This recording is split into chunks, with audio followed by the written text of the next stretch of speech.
नमस्कार, डीटीवी भारत में आपका स्वागत है। मैं हूं पूजा वर्मा। पंचायत चुनाव को लेकर अब सरगर्मियां बढ़ गई हैं। एक तरफ जहां अधिकारी लगातार चीज़ों को लेकर मॉनिटरिंग कर रहे हैं, तैयारियां किस स्तर पर पहुंची हैं, इन तमाम चीज़ों पर नज़रें बनाए हुए हैं, तो वहीं दूसरी तरफ पंचायत के जो प्रतिनिधि हैं, जो इस बार चुनाव में खरे उतरने वाले हैं, वो अब जनता से रूबरू हो रहे हैं। साथ ही साथ उनके द्वारा क्या कुछ विकास कार्य किए जाएंगे, इन तमाम बातों को लेकर अब वादे भी कर रहे हैं। इसी सिलसिले में आपको बता दें कि मधुबनी के रिहका प्रखंड के मकसूदा पंचायत से उम्मीदवार अबू बसर रुबानी से हमारे संवाददाता सिराज ने खास बातचीत की। नमस्कार, मैं सिराज सालहीन, आप देख रहे हैं डीटीवी भारत। और बिहार में पंचायती चुनाव का जो बुगुल है मधुबनी डिस्ट्रिक्ट में रहिका प्रखंड और पंडौल प्रखंड में चल रहा है। उसी दौरान डीटीवी भारत की टीम अभी पहुंची है मकसूदा पंचायत में, जहां पहले जो 5 वर्षीय में जीते हुए समिति के कैंडिडेट हैं रब्बानी साहब, उनसे ख़ास बातचीत करेंगे और उनसे पूछेंगे कि वो 5 सालों में उन्होंने जनता को क्या क्या दिया, क्या कहाँ तक जो है से उन्होंने सहूलत पहुंचाई और क्या क्या उन्होंने अपने क्षेत्र में काम किया। सब बात जानेंगे उनसे और पूछेंगे कि आने वाला जो चुनाव है उसमें वो कहाँ तक अपने जनता को खुश किए हैं और कहाँ कहाँ जाकर वो इस बार कामयाब होते हैं कि नहीं होते हैं। रब्बानी साहब, सबसे पहले डीटीवी भारत में आपका स्वागत है। और मैं आपसे सबसे पहला सवाल ये है कि जो 5 साल आप रहें जिला सबसे पहले समिति जो आप रहें, उसमें आपने क्या काम किया उसके बारे में बताएं। सबसे पहले तो मैं आपके डीटीवी भारत का धन्यवाद करता हूं कि आप हमारे पंचायत तक पहुंचे और इस बात को जन जन तक पहुंचाने के लिए हमारे पास बैठे हुए हैं।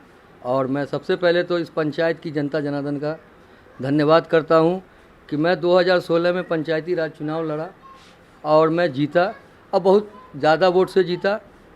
हमारे प्रतिद्वंदी भी 2-4 थे उम्मीदवार।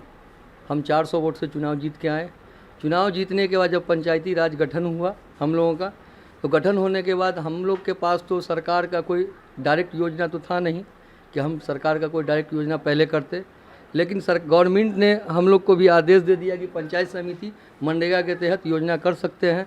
तो मैंने सबसे पहले बलांट के वार्ड नंबर 16 में कब्रिस्तान भराने का काम किया।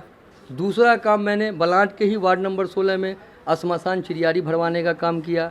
तीसरा काम मैंने बलांट जनाजा गाह को भरवाने का काम किया। चौथा काम बलांट में ही उर्दू मकतब में स्कूल जो जिसको बोलते हैं जो उर्दू मकतब है उसमें भरवाने का काम किए। उसके बाद हमारे गांव का जो भौतिक एक सामाजिक संपत्ति थी ईदगाह, उसके पीछे मिट्टी वर्क करने का काम किए।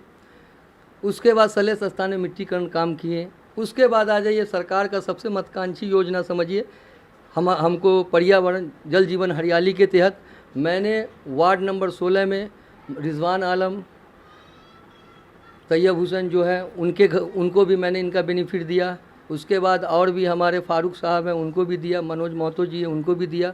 और बहुत सारे ऐसे हमारे 10 वार्ड से लेकर 18 वार्ड मेरा पड़ता है और मैं हर क्षेत्र में हर व्यक्ति को मैं जल जीवन के हरियाली के तहत मैंने बेनिफिट दिया। उसके बाद आप जिस तरह से काम गिना रहे हैं काम, और जो इस देश में सबसे बड़ी खूबी ये है कि युवाओं के अंदर, आप युवा हैं, युवा होने के चलते आप जो काम किए हैं समिति में, मैं बहुत सारी पंचायतों में गया हूँ, पता लगाया हूँ। समिति जो है से एक बात पे बात टाल देते हैं कि हमारे पास योजना ही नहीं है कि हम काम करें, लेकिन जिस तरह से आप काम किए, सरकार की योजना को अपने लोगों तक पहुंचाया, ये काबिल तारीफ़ है आपके लिए। किस तरह से काम किया आपने? देखिए सबसे बड़ी बात तो मैं ये बता दूं कि पंचायत समिति जो जनप्रतिनिधि बनते हैं जीत करके जाते हैं, उनको ये मतलब नहीं मालूम होता है कि हमारा दायित्व क्या है। उनका असल दायित्व ये है कि वो अनुश्रवण समिति के मेंबर होते हैं। वो अनुश्रवण समिति के मेंबर होने के नाते आप अपने पंचायत का जितना ज़्यादा से ज़्यादा योजना भी सूत्री के बैठक में अनुमोदित करवा सकते हैं। और जब अनुमोदित आप योजना कोई करवा दीजिएगा तो वही योजना जिला से बन के गवर्नमेंट से बन करके आपके पंचायत को आएगा, जो मुखिया के तरफ मुखिया पंचायती राज में भी चला जाएगा। कुछ योजना जो है डायरेक्ट पंचायत समिति को भी आ जाएगा। अगर कोई पंचायत समिति 5 वर्ष जनप्रतिनिधि रहने के नाते ये अगर कहते हैं कि पंचायत समिति के पास कोई योजना नहीं, तो ये गलत है। सरकार ने मनरेगा के तहत 60-40 काम ढलाई PCC खरंजा सोलिंग करने का आदेश है। बहुत सारे लोग इस काम को जानकारी नहीं रहने के कारण बहुत सारे लोग करना पसंद नहीं करते हैं। जो लोग ऊपर काम करना चाहते हैं, जनता की सेवा करना चाहते हैं, वो चाहते हैं कि हमसे जो स्तर से काम हो सके वो काम हम करें। और इस 5 वर्ष में आपको मैं तो ये मनरेगा के तहत कई रोड मैं गिना दूंगा। आप 13 नंबर वार्ड में एक बधिया रोड है, उसको मैंने बनवाया, उसमें एक पुलिया का भी निर्माण करवाया, होम पाइप दिलवाया। अब जितनी जानकारी आप दे रहे हैं और इसमें जो राजनीति है, आज खासकर बिहार में जो राजनीति होती है, जी जी तो लोग खासकर उस लोग उनको वोट दे देते हैं जिसको कागजात की या कानून की जो प्रक्रिया होती है प्रखंड की, उसकी जानकारी नहीं होती है और जिसकी वजह से कई योजना उनको नहीं मिल पाता है।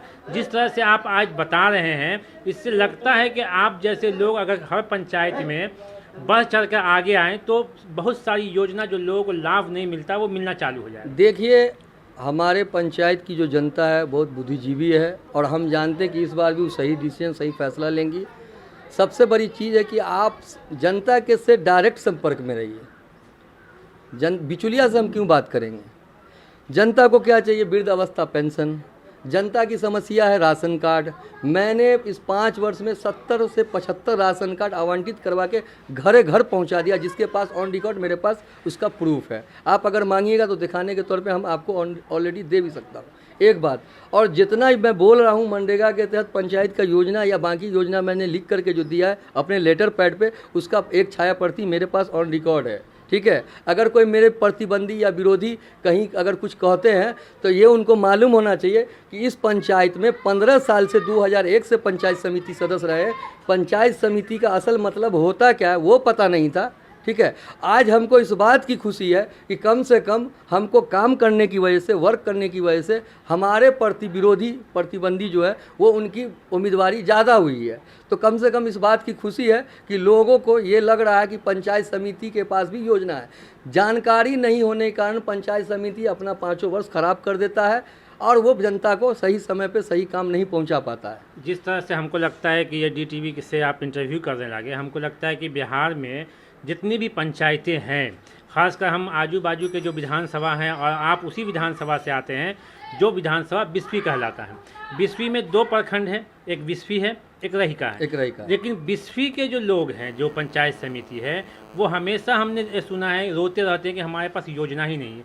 लेकिन रहिका प्रखंड तो ऐसा नहीं है कि जो कहीं दूसरी जगह से उठ के उसके यहाँ मतलब योजना आती है। नहीं, सरकार की गाइडलाइन जो है, सरकार की गाइडलाइन है। हमारे माननीय मुख्यमंत्री नीतीश कुमार जी, जो हमारे एक अच्छे मुख्यमंत्री है बिहार के और करता धरता है, सबसे बड़ा उनका एक स्रोत था कि पंचायत समिति को योजना बहुत ज़्यादा नहीं है, लेकिन उन्होंने मनरेगा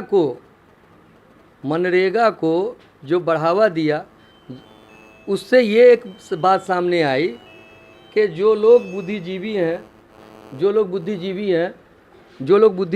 जो लोग की जानकारी की, तो जिनको जानकारी है वो काम किए। अगर कोई प्रतिनिधि ये कहता है कि पंचायत समिति को कोई योजना नहीं है तो ये गलत है। 60-40 जो है मनरेगा के तहत आप वर्क कर सकते हैं। आप एक पंचायत से दूसरे पंचायत का रोड जोड़ सकते हैं, आप एक पंचायत से दूसरे पंचायत को जोड़ सकते हैं। समिति का वो पावर है, और समिति का वो पावर है कि जितना भी खाद्य सुरक्षा जो है डीलर जिसको बोलते हैं, ऐसे हम हिंदी में बहुत बोलेंगे तो बहुत सारे लोग नहीं समझेंगे, डीलर जिसको बोलते हैं, जो दाना वितरण करते हैं, हम उनकी बात बता रहे हैं कि जो समिति मीन्स होता है कि आप ब्लॉक के किसी भी पंचायत में जा कर के आप जांच कर सकते हैं। आप ब्लॉक के किसी भी स्कूल, किसी भी आंगनवाड़ी केंद्र पे जा सकते हैं।